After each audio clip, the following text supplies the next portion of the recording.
Vaishnav Vrinda ki jai. Namacharya Shil Haridas Thakur ki jai.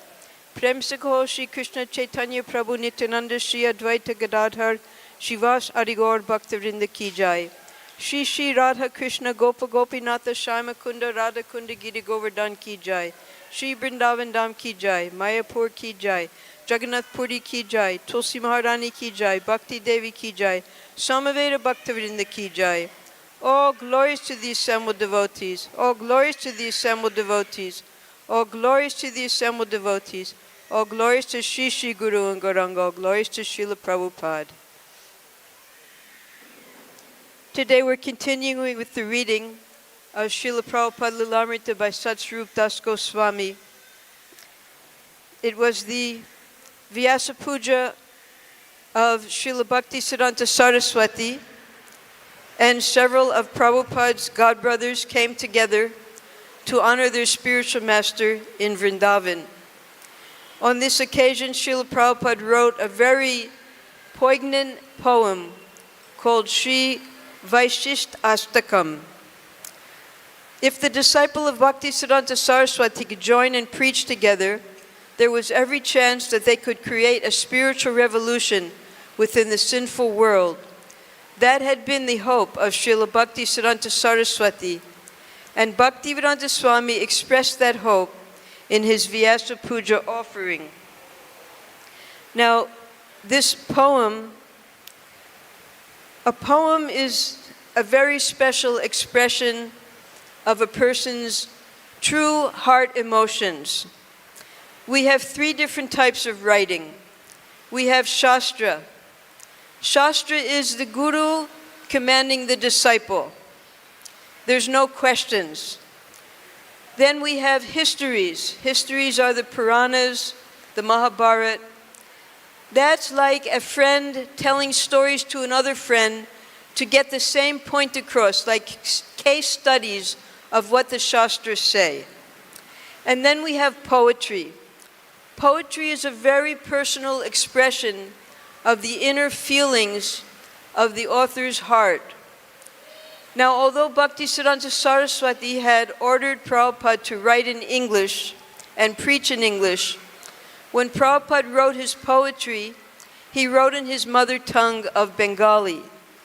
And that way he was able to express his real emotions to us, the readers, and also to Krishna. So last week, we were going through the Vaishishta Astakam, and we got through the first two of the Astakas.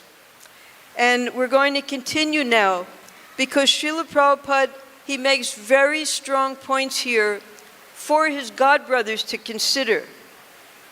This third Vaishishta is called serving the message instead of imitating the Guru. Oh Master, if all your disciples sat together and discussed the possibilities, then your movement would become beautified by all sorts of preaching programs. So when we give our Vyasa Puja offering, generally it's spoken to the Guru. So Prabhupada here is explaining to Bhaktisiddhanta Saraswati that if only all the godbrothers would again come together and take up your mission of preaching, this very thing was your explicit order for us, that everyone should work together to enact the preaching mission while remaining immersed in your instructions. So we see also when Srila Prabhupada disappeared, because Srila Prabhupada saw what happened when the Gaudiya Math disintegrated after Bhaktisiddhanta Saraswati left this world. So he safeguarded his International Society for Krishna Consciousness by creating the governing body commission as Bhaktisiddhanta Saraswati wanted it. So he personally trained his governing body GBC members, and he saw the resolutions, he saw how they were interacting with each other from 1970 up until 1977 at the GBC meetings in Mayapur. So Prabhupada, in order to avoid what happened to the Gaudiya Math, he set up the GBC, and therefore the preaching continued practically without any break, even after Prabhupada disappeared. But if everyone simply imitates your exalted position, the effect is verily the opposite. As long as this pretense continues, there will only be utter failure. So we also saw this happen when Prabhupada disappeared, because the GBC thought that the new acharyas or gurus that Prabhupada had appointed should be on the same level as Srila Prabhupada. So what some of them did was they started to imitate Prabhupada's gestures when he spoke, how he held his head up very high, everything that he did, they were imitating him. And we could see it as disciples because it wasn't these people's real personality. And within 10 years, almost all of them left their position as guru because rather than following the order, they were imitating the guru. Even now, O God brothers, you have returned here on the order of our spiritual master. Together we are absorbed in worshiping his divine grace on his annual Vyasa Puja Day. But merely having a festival of flowers and fruits does not constitute worship. Those who serve the instructions of the spiritual master actually worship him. So the one point that Bhaktisiddhanta Saraswati noted about Srila Prabhupada, even before he was an initiated disciple, was that I have marked him. He hears nicely. Because when Prabhupada was a bhakta, he went to hear Bhaktisiddhanta Saraswati's lectures at Kosi, here, during the Brajmandu Parikrama.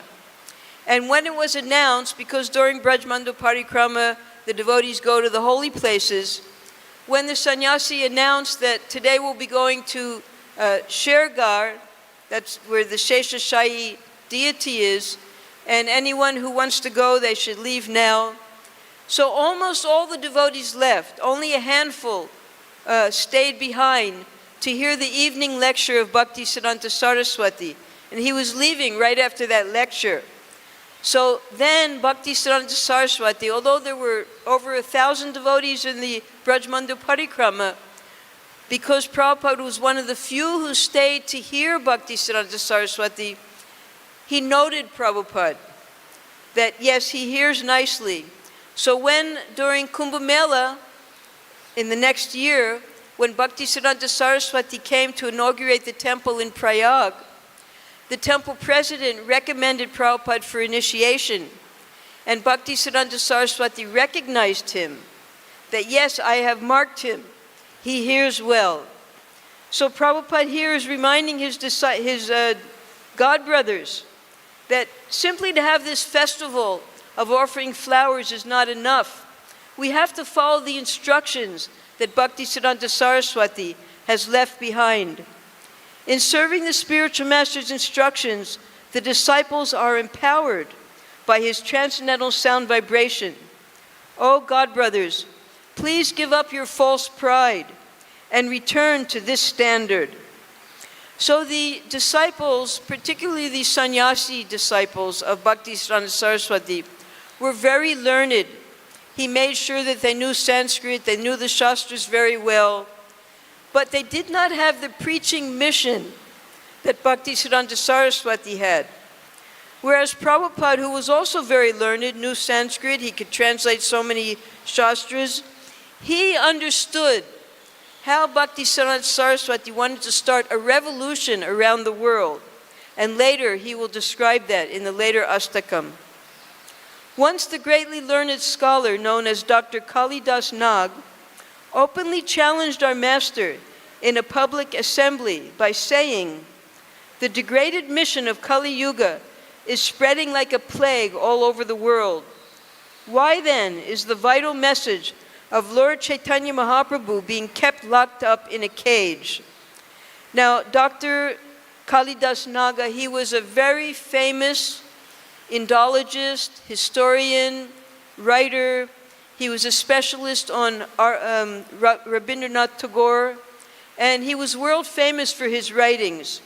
He wanted to make an Asian society of literature, and he challenged the devotees, the Gaudiya Math, particularly Bhaktisiddhanta Saraswati, that we see how the people are suffering in Kali Yuga, but who is preaching this mission of Chaitanya Mahaprabhu? So eventually, Dr. Naga, he surrendered to Bhaktisiddhanta Saraswati and became his disciple because of the determination of Bhaktisiddhanta Saraswati to turn the path of Kali Yuga by preaching Chaitanya Mahaprabhu's mission. Now Prabhupada, he's speaking to his godbrothers here. In your temples you have even begun to padlock the doors. Oh, just preach our Bhagavad Dharma. Don't procrastinate any longer. So you'll see some of the Gaudiya Maths here.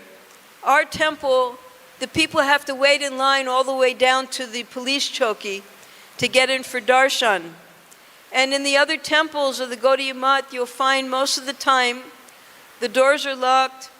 Maybe once in a while you'll see a bus come from West Bengal of pilgrims, and they'll go in the temple, come out of the temple. Very little active preaching is going on, and especially very little active foreign preaching is going on. Other than Prabhupada, no one else continued the foreign preaching after Bhaktisiddhanta Saraswati left. Within this very world of matter, there is another hidden world of spiritual potency. Your utterance of transcendental sound vibration, however, penetrates the veil between these two different realms. So Bhaktisiddhanta Saraswati, although he was preaching in the material world, being a Vaikuntha man sent directly by the Supreme Lord by the prayers of his father, he was able to bring that atmosphere of the spiritual world even here to the material world. And by the very powerful spreading of Harinam Sankirtan, he was able to transform the temples, his devotees, and anyone who heard the holy name, to import them, export them to the spiritual world. It is said, the Muslim mullah ventures no further than the walls of the mosque. All preaching that is limited by such concepts should be put to an end this very day. So this is what was happening in the Gaudiya Math temples. Because no one wanted to fight, and because Kunja Bihari had prepared for this fight by making his sons advocates, sending them to England at the cost of the Gaudiya Math, and very strongly fighting to get possession of the Gaudiya Math temples. Many of the godbrothers, the sannyasis, were actually kicked out of the Gaudiya Math. So they started their own little maths, and they just stayed very comfortably within those maths, sending out their disciples to collect whatever was needed for the maintenance of that math. But there was no real preaching spirit and no unity amongst the godbrothers at this time. So in the Mohammedan religion, the mullah, he's in charge of the masjid. And when he sings, as far as his voice goes, that's how far influence he has. So Prabhupada, he was saying, we're not that type of preacher. We don't preach only within our math. No, we have to take this message of Chaitanya Mahaprabhu all over the world. All of us should unite in purpose and flood the lands with waves of Krishna conscious preaching, crossing oceans, covering the world, penetrating the universal shell. So Prabhupada wasn't even stopping at this universe. He could understand the potency of the holy name. Even though he was a sannyasi, sannyasis weren't supposed to cross the ocean. Bhaktisiddhanta Saraswati, with the process of Yukta Vairagya, he sent his sannyasi disciples across the ocean. And not only that, Prabhupada believed that this chanting of Hare Krishna could even penetrate the coverings of the universe and enter into other universes. If we do so, this annual ceremony of worshiping our Guru on his Vyasa Puja day will properly honor him. Oh, please, make a pledge on this very day to give up all petty fault-finding. So in Bengali, fault-finding, it's called kutinati, but kutinati also means politics, diplomacy. So Prabhupada was saying, give up all of this fighting and the politics. Actually, the God Brothers were tired of fighting. That's why they came together for the Vyasa Puja. And they didn't want any disturbance amongst themselves anymore. Everyone, since we are together on this day, please contribute your valuable perspective. All of us can meet to discuss the situation and together decide what should be done. So at this point, Prabhupada was working alone. Although Bhakti Pragya Keshav Goswami had awarded him sannyas, Prabhupada, because he foresaw what he was going to have to do to fulfill the mission of his spiritual master of going to the English-speaking countries, particularly America, Prabhupada kept himself isolated within his Bansi Gopal room and the Chippiwada office. And he simply, day and night, prepared his books in English language. But he knew that if the God Brothers would combine together, it would be that much more successful in the preaching. But unfortunately, they weren't interested in joining together. They preferred to have their own individual mutts with their own disciples. You have become renunciants, O God Brothers, so indeed renounce everything. Just give up your personal fortunes for the cause of preaching. Sit together and make a special effort to plan for their practical use. So sannyasis, naturally, when the disciples go out to collect funds, as a proper disciple, they'll bring all the funds back to their guru. So the guru would have all of the funds. And Prabhupada is saying, you're a renunciate. Renounce these funds and use them in Chaitanya Mahaprabhu's service. Prabhupada, although he was busy writing, distributing back to Godhead, printing his books, trying to sell his books, he had practically no money because all of his money was going into printing the books. And he wanted his God Brothers to assist with this. The Supreme Lord himself says, everything is mine alone. Do not protest. Just join together and preach. Now, Prabhupada at this time, it was 1961, he was born in 1896, he was 65 years old. So in the 60s, and many of these God Brothers were much older than Prabhupada. Prabhupada was a junior sannyasi. They were in their 70s, they might have even been in their 80s. And at that time in life, the body's breaking down, one is exhausted, especially after having spent their whole life preaching with Bhaktisiddhanta Saraswati. But Prabhupada, he did not lose that preaching mission, although he was 65 years old. And he wanted his God Brothers to again stand up and fight and preach as they used to do when Bhaktisiddhanta Saraswati was there. Srila Prabhupada personally gave that command, meaning Bhaktisiddhanta Saraswati, as his final instructions to us. Please take great care to carry out his order by adopting various preaching strategies. And that's what Prabhupada was doing. Just as Bhaktisiddhanta Saraswati, one of his strategies was, for preaching in London was, he wanted to make a student hostel. I don't think we have hostels here in India, but sometimes we see that there are young men with their bicycle, they travel all around India. They have a little sign in the front where they're going. So this is very popular in the Western countries, the hostels. And these people who are bicycling and traveling, they go from city to city and they stay practically for free in these student hostels.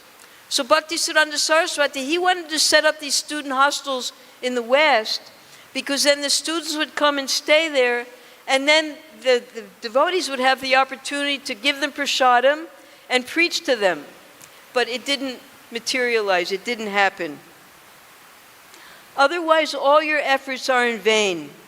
All your results will be spoiled. Be very careful in this regard, or later you will regret everything. Now, we can see that just across the street.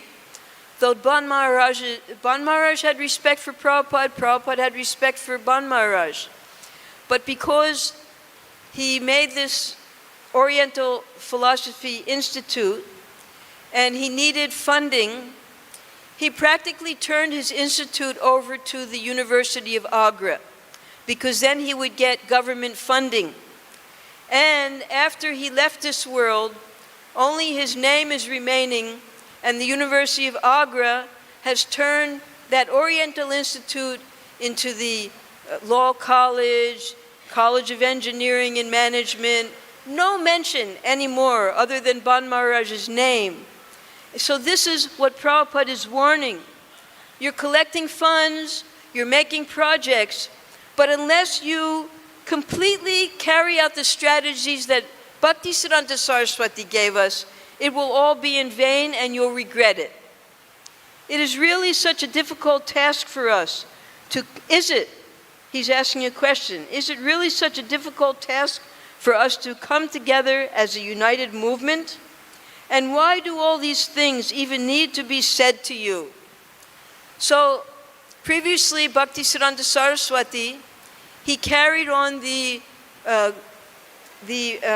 have Brajmandu, Navadvip Mandu Parikrama that his father had started from Nityananda Prabhu when he took Jiva Goswami Narottam around Navadvip. So, Bhaktisiddhanta Saraswati, he continued that. And every year, at the Gaur Purnima time, thousands upon thousands of Gaudiya Vaishnavas would come together, just as we have our Gaur Purnima festival. This is all taken exactly from what Bhaktisiddhanta Saraswati did. All of our preaching all over the world, the devotees come together, and Prabhupada wanted them all the devotees to come every year. He said that this would recharge their spiritual battery by coming together, by sharing all of the preaching work that they're doing around the world. We have exhibitions, the pictures, we have seminars of different type of preaching going on. We have special classes. Now we also have the Namahata, the Bhakti Vriksha. All of these were ideas given by Bhaktivinoda Thakur that Bhaktisiddhanta Saraswati instituted, but no one carried it to the next generation except for Srila Prabhupada. And he's still doing that. Now, I don't know how many people come, 5,000 devotees come for the Navadvip Mandal, for our Gaur Purnima festival. Hundreds of thousands of devotees come, just as Bhaktisiddhanta Saraswati wanted. Please give up stubbornness and do the right thing. There is no time to lose. Oh, come forth now, dear God brothers. This is the most auspicious occasion to unite. But they were too tired. Now we're up to the 6th Vashishtya, the degraded symptoms of Kali Yuga. Oh, when will that day come, when a temple will be established in each and every home in all corners of the world? Now this is how Chaitanya Mahaprabhu taught. When Kurma Brahman, he wanted to follow Chaitanya Mahaprabhu because he saw Chaitanya Mahaprabhu was leaving his village to go on preaching. Chaitanya Mahaprabhu told him to stay in your home, make your home into a temple, and everyone you meet, you chant the Hare Krishna Maha Mantra and make everyone Vaishnavas. So this is how Prabhupada preached. He wanted a temple in every home. He taught the Grihastas how to center the Grihasta life around temple worship in their home. So Prabhupada, as always, took this directly from his spiritual master. When will the High Court judges be devout Gaudiya Vaishnavas with radiant tilak marks, beautifully decorating their foreheads?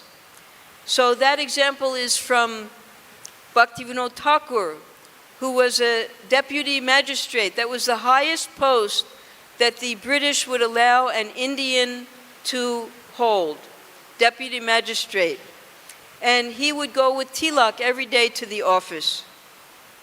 When will a Vaishnava win votes from the people and be elected president of the country? And when will pure preaching, oh God brothers, be spread everywhere?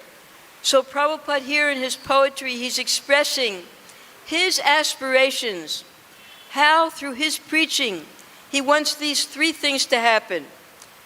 A temple in every home, that the high court judges are wearing tilak, and that the presidents and leaders will all be Vaishnavas.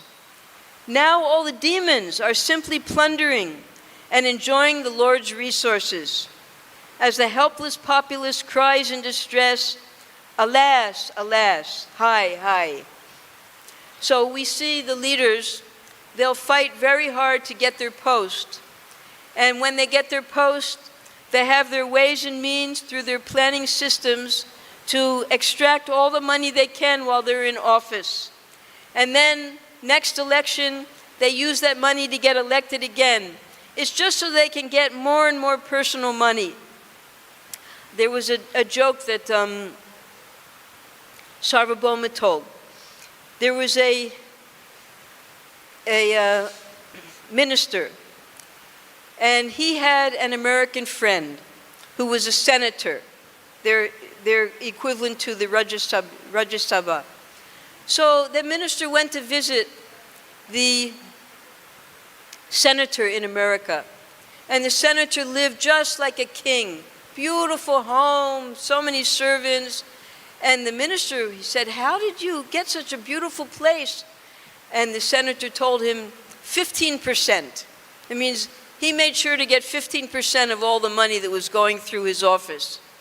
So then the minister invited the senator to come to his place. And when the senator saw how the minister was living, my goodness, just like a king. So the senator said, how did you get all of this? And he said, you see that bridge over there? And the senator said, no, I don't see any bridge. And the minister said, 100%. So this is what's happening amongst the politicians. One time, Rajiv Gandhi, when he was in office, even in the newspaper it came, he said, I promise you that at least 15% will be used for everything it's meant to be used for. So he could only promise 15% of all the government funds that were going through all the planning commissions. The demons delight in concocting so many plans just to cheat the people. They outrageously inflate the price of wheat flour to 32 rupees a man. So 32 rupees is nothing. Nowadays, even 1 kilo of atta, not less than 20 rupees. And a man. So Prabhupada saw how the politicians, because if you raise the price, so many people in between the sellers, they get money. How will building an iron factory fill a hungry person's belly? Being afflicted with starvation, the people will be forced to eat grass and mango pits. So sometimes you'll see there's a small country, North Korea, and they're very isolated. They have very strict communism. And sometimes you'll see pictures because all the money is used for making weapons and nuclear missiles so that they can attack. They plan to attack America, Japan, not China, South Korea. So they suck all the money from the people and use it for missile making. Here it's called Loharshala, the factories, the iron factories. And they have pictures of people out in the fields picking blades of grass because that's as much as they can get to eat. So everything that Prabhupada predicted is now happening as the advancement of Kali Yuga progresses. By simply wearing a string costing 2 paisa, a man is called a Brahmin. by simply wearing a cloth dyed saffron. Another has become a sannyasi. So we've personally seen here at the front of our temple, one day a man will be a beggar begging, and then a few days later you'll see that he has orange cloth on and he's suddenly become a sannyasi, because the beggars understand who the people are more inclined to give to. So they're more inclined to someone who's wearing the red cloth. So they put the red cloth on and they pretend to be sannyasis. The householders now beg for donations from all the sannyasis, because these so-called sannyasis have tens of millions of rupees in the bank. So Prabhupada here was pointing specifically to one of his godbrothers who had taken control of all of the funds of Gaudiya Math, to the point that he was even selling the printing presses so that he could pay for the court fees to get the rest of the Gaudiya Math assets. That way he was able to accumulate all the money of the Gaudiya Math and keep it within his power. The pernicious influence of Kali Yuga increases day by day, as all the poor souls tortured by Kali cry out in distress, "Alas, alas." 10,000 cows are killed every day in slaughterhouses. So apparently, even at that time, because the British, they also made slaughterhouses because they had to eat meat, they wanted to eat meat. And even after the British left, apparently, there were still slaughterhouses going on. And the nation's so-called leaders are actually eating this whole unholy meat. People of unclean mentality increase their numbers day by day. Husbands and wives separate forever at the first unpleasant word. So all of the predictions of what's going to happen in Kali Yuga are described in the 12th canto of the Srimad Bhagavatam. And Prabhupada is putting here in very small phrases what will happen. And one of them, we're seeing this now, is the breakup of the spiritual sanskar of vivaha. That nowadays, divorce is so prominent, but it's not because there's a mistake on one side or the other. It's just like during the rainy season, we can expect rain. We don't say, "Why is it raining?" During the rainy season, there's going to be rain. So during Kali Yuga, there are symptoms. And one of these symptoms is that marriage will just be thrown out the window. Just on consent between a boy and a girl, they will live together. And when they're no longer attached to each other or attracted to each other, then they break up. And so many children in that way become varna sankara. There used to be an expression, his, hers, and ours. That he has some children, she has some children, they join together, and then they have some children together. So this is what's going on in Kali Yuga. And the poor children, they don't know who their parents are, they don't know who their brothers and sisters are, because there's no sacrament to marriage anymore. Under the influence of the age of Kali, all people have become demons, being bereft of the mercy of Vaishnavas, who are saddened by the suffering of others. So the Vaishnavas see what's going on. We see all these things. We see the people who come to the temple wearing their tight clothes, with their hair out, and we understand that these people are actually suffering because they don't know about real Vedic culture. So the duty of the Vaishnava is to educate this people. And this is the 7th Vaishishtya, the merciful qualities of a true Vaishnava. Para Dukkha Dukhi. The Vaishnavas are famous as Para Dukkha Dukhi, for they feel great pain to witness anyone suffering. This renown can be justified only as they increase their preaching.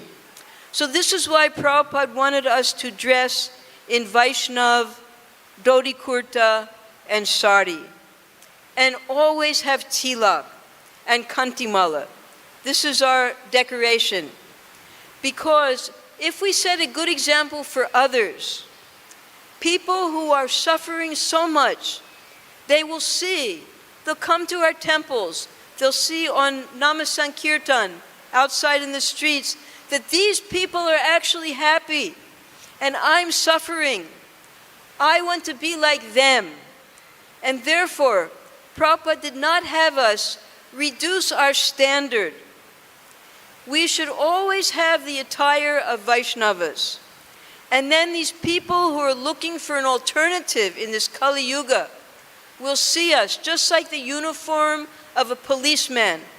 When you see a policeman, you know that he stands for the government. You can go to him for help. And when people who are suffering see the dress of a Vaishnava with the kantimala and the tilak and the dhoti and the kurta and the saris, they come to us and they inquire from us, how should I perfect my life like you have done? And that's why all of us should maintain this standard that Prabhupada set. When devotional service to Krishna, which is eternally perfect, is awakened in everyone, then the demonic personality of Kali will flee for his life. Then he'll be loudly wailing, alas, alas, ha ha kara. So if we can remain strong, and just as in here in the Dhams, in Vrindavan Dham, there's so many Vaishnavas here that the influence of Kali is very much reduced. Just as gold never loses its qualities. But in Kali Yuga, just as gold sometimes get black tarnish, so here the holy Dham is just like gold. But because of the influence of Kali Yuga, there's a little bit of tarnish on the holy Dhams. But we can remove that tarnish. We can cleanse the whole holy Dham by holding Sankirtan. We go on the streets every day. We have 24-hour kirtan in our temples. And Prabhupada wanted our temples to be places for education. And therefore, he had the morning and evening classes that the public could attend, not with locked doors. The people should be allowed to come and sit down and hear the lectures so that they get educated in Vaishnav culture. Sri Chaitanya Mahaprabhu taught his followers, one must act for the benefit of all living beings. That's praninam upakaraya. For a devotee, this work is the storehouse of happiness in the present life and in the next. Just as sometimes Prabhupada would do 6 preaching engagements in one day. He would go from city to city. Traveling is very difficult because you never get a chance to rest. But Prabhupada, as soon as he would reach a city, he would have so many preaching engagements without consideration of his bodily inconveniences. He would go on preaching in the temple, meeting very extraordinary people who might be interested in Krishna consciousness, holding readings with his devotees, every way possible, spreading Chaitanya Mahaprabhu's teachings and Bhagavad Gita. This preaching work of the Lord has been entrusted to you, O God brothers. So please, together in a unified endeavor, see that it is done according to the Lord's desire. But there was no interest of unifying work amongst the God brothers by that time. As Vasudeva Datta said to Lord Chaitanya, after first bowing down before him, Vasudeva Datta says, please deliver all the living beings from the whole material world. Just give all their sins and sufferings to me, who am the most fallen. In this way you may relieve all the distress of the miserable conditioned souls. Now, who here in this room would be willing to take all of the sinful reactions of the people in this universe and yourself go to hell and suffer so that they could become liberated and go back to Godhead. Only Vasudeva Datta could do that. Therefore, Chaitanya Mahaprabhu, he said that he belongs to Vasudeva Datta. Vasudeva Datta was indeed the best of Vaishnavas, being sad to see the sufferings of others. He knew that there was no real happiness to be found in his own sense gratification. So if we're suffering in hell, there's no question of sense gratification. And he was willing to give up his whole life and suffer on behalf of the sinful people in Kali Yuga, just so that they could get purified and go back to Krishna. Can real mercy be demonstrated by those who are not Vaishnavas? The Swamis who supposedly show compassion to others under the philosophical banner of poor Narayan are simply offenders to the Lord.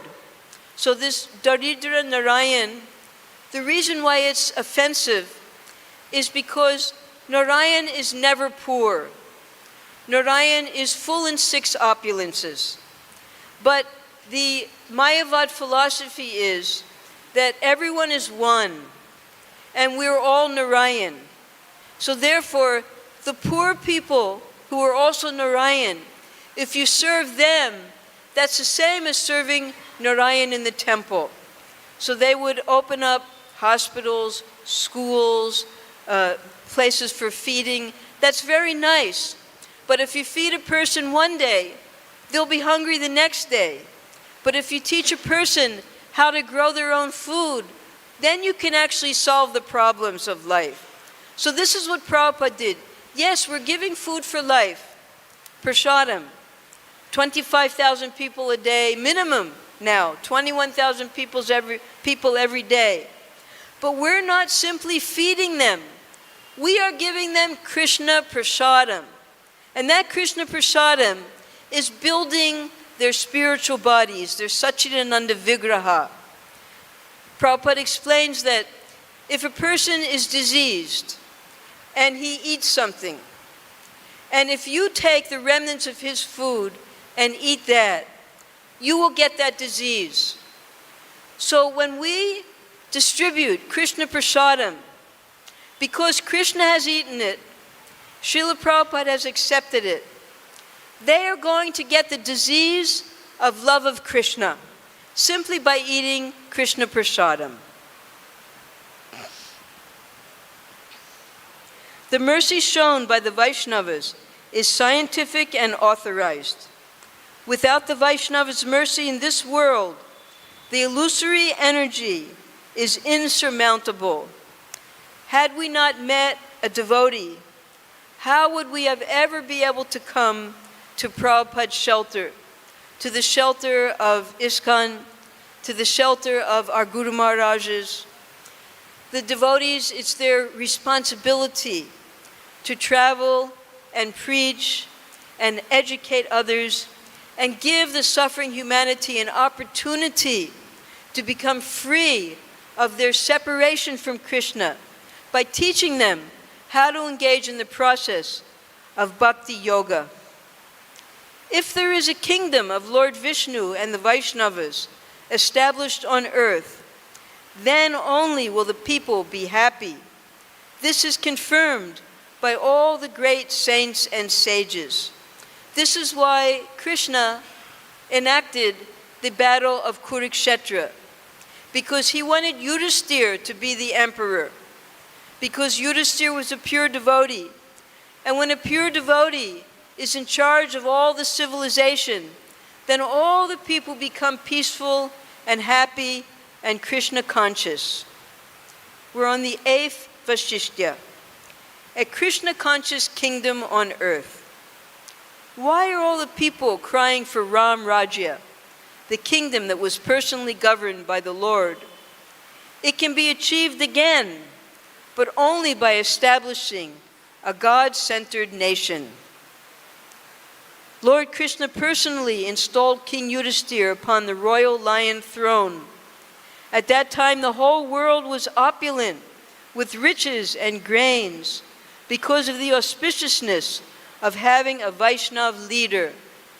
So Prabhupada, after New Vrindavan, Prabhupada established several farm communities in New Mayapur in France, and then also his last project before he left this world was called Gita Nagari. Now, Prabhupada had written in his early Back to Godhead magazines about his concept of Gita Nagari. That means a whole society based on the teachings of Bhagavad Gita. So in 1976, Prabhupada visited Gita Nagari, and he saw that the cow, I've been there 3 times now. The cows are so happy in Gita Nagari. All day long, they're grazing in the fields and eating grass. They come into their home at night. They sleep very happily. And they give so much milk that even when they don't have a calf, they still continue to give milk. And when they're retired, they're not sent to a slaughterhouse. They're sent out into the forest where they can live a nice retired life, and they create their own community of cows within the forest, living under the trees, and living very happily together until they go back to Godhead. So Prabhupada, normally the cats and the dogs, they always fight. That's just a natural thing. Prabhupada talks about, don't fight like cats and dogs. But at Gita Nagari, Prabhupada saw that the cats and the dogs were sitting right next to each other. They were so peaceful because they were getting all the milk that they wanted from the cows.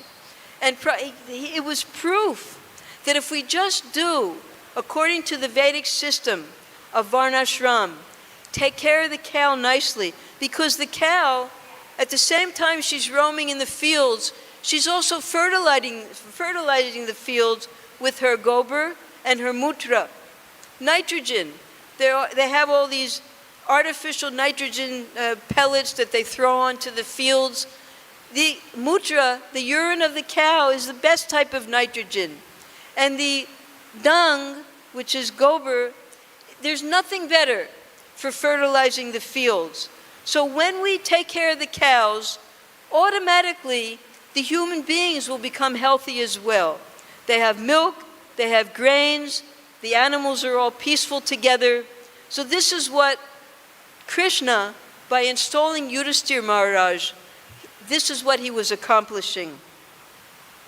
Even the animals, birds, and lower creatures did not kill each other as they do now.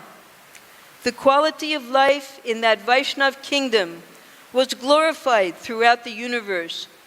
The soil would be wet with milk because the cows had so much milk that even without milking them, the milk would fall onto the ground. Immersed in transcendental bliss, everyone was singing the glories of Lord Hari. And of course, Lord Hari was right with them, because Krishna would very often, he would take all of his queens, and in a big caravan, he would take them all to Hastinapur to visit Yudhisthira Maharaj. The hearts of the Vaishnavas who saw this were leaping in ecstasy. But today the entire world is filled with mundane people, devoid of even a trace of devotion to Lord Krishna. Well, we're changing that. Nowadays, people, they've accepted vegetarianism. That's a first step. And they're learning about the teachings of Bhagavad Gita. All of this is purely by the mercy of Srila Prabhupada, because he took his spiritual master's instructions seriously. And there is a change in the world. In 90% Muslim countries, we have huge communities of devotees. In the Middle East, in Malaysia, in Indonesia, these are all pure Muslim countries. They used to be Vedic, but because of the conquering of the Mohammedans, they were forced to become Muslims. And now, that natural inclination to worship Krishna is coming out again in the residents. And even the government is allowing the devotees to construct their own temples. Instead, they are completely miserable in contact with material sense objects. Still, even these materialistic people are searching for peace of mind. Oh, God brothers, please fulfill their desire by preaching Krishna consciousness. So you'll see many Indians, they'll go to the Middle East because they get very lucrative jobs, very high-paying jobs. Although they're completely restricted in their activities, they can't practice their own dharma, but for the sake of money, they go to these Muslim countries. This is what the devotees do. They go there too, and they preach to these people. And these people are so grateful. There are thousands and thousands of initiated devotees now in these Middle Eastern, Indonesian, Malaysian countries, which previously was completely restricted. But by the grace of Chaitanya Mahaprabhu, the mercy of Prabhupada, and the mercy of Prabhupada's disciples and disciples of his disciples, now even these people in the Muslim countries, we're not trying to make the Muslims into devotees. That's happening secretly, but we're not aiming for that. We're aiming for those people who have given up their Vedic culture, coming from India and other countries, and again, encouraging them to take up Krishna consciousness. Even in Syria, in Jordan, in all these places where it's unheard of. They never heard of Krishna before. But because the devotees are printing books in their languages, now they have access to Bhagavad Gita and the teachings of Lord Chaitanya. On this very day of Vyasa Puja, oh God brothers, just reconcile your separate factions and unite. Come to the rescue of all the fallen souls by preaching Krishna consciousness to them. Oh Srila Prabhupada, please be merciful upon us today. Have compassion now, and let us feel your affection for us. Whatever independence we may have, now may it be cast into the waters. The most fallen Abai submits this humble offering today. So here, in poetic form, you can't really understand the beauty of this poem in the English translation. It's just a rendition. It's a translation. But the Bengali is so sweet. Everything rhymes, and everything is so eloquent and succinct. So I recommend you all get this book, and you read the outpouring of Prabhupada's heart in his poems, in the Bengali. Learn the Bengali. Bhaktisiddhanta Saraswati, he predicted that just to appreciate the music of Chaitanya Charitamrita, people would learn Bengali. So this is why Prabhupada gives word-for-word translations in his books, for us to learn the language, Sanskrit and Bengali, and specifically Bengali, so that we can understand this beautiful poetry. Okay, we'll continue now that we're finished with this poem. As he read the poem, its truth exploding in the midst of the gathering of aging sannyasis. Some approved, and some were incensed. They became angry. Their meeting, however, took no new direction. They did not sit down together and plan as he had pleaded.